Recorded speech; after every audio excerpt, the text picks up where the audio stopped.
அகமதாபாத் விமான விபத்து 274 உயிர்கள் பலி. இதுக்கு காரணம் இன்ஜின் கோளாறு இல்லையாம், ஒரு சாஃப்ட்வேர் செஞ்ச தப்புதானாம். நம்ப முடியுதா? சமீபத்தில் அகமதாபாத்தில் இருந்து கிளம்பிய ஏர் இந்தியா போயிங் 787 ட்ரீம்லைனர் விமானம் கிளம்பிய கொஞ்ச நேரத்திலேயே விபத்துக்குள்ளாகி 274 பேர் இறந்தது நம்ம எல்லாருக்கும் தெரியும்.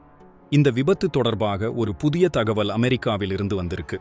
அமெரிக்க போக்குவரத்து துறையின் முன்னாள் அதிகாரி மேரி ஷியாவோ இந்த விபத்துக்கு காரணம் விமானத்தில் இருக்கிற ஒரு சாஃப்ட்வேர் பிரச்சனை தான் அப்படின்னு அடிச்சு சொல்றாங்க. அவங்க என்ன சொல்றாங்கன்னா, போயிங் 787 விமானத்தில் இருக்க த்ரஸ்ட் கண்ட்ரோல் மால்ஃபங்க்ஷன் அகாமடேஷன் TCMA அப்படின்ற ஒரு பாதுகாப்பு சிஸ்டம் பழுதடைந்திருக்கலாம். இந்த சாஃப்ட்வேர் தான் விமான இன்ஜினோட செயல்திறனை முழுக்க கட்டுப்படுத்துமாம்.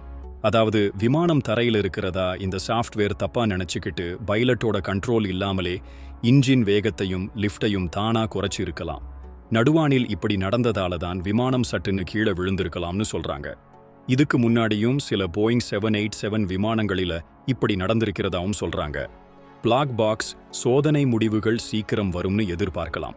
டிஜிட்டல் உலகம்னு சொல்றோம். ஆனா ஒரு சின்ன சாஃப்ட்வேர் தவறு இத்தனை உயிர்களை வாங்கியிருக்குன்னா இது ஒரு பெரிய அதிர்ச்சி தானே.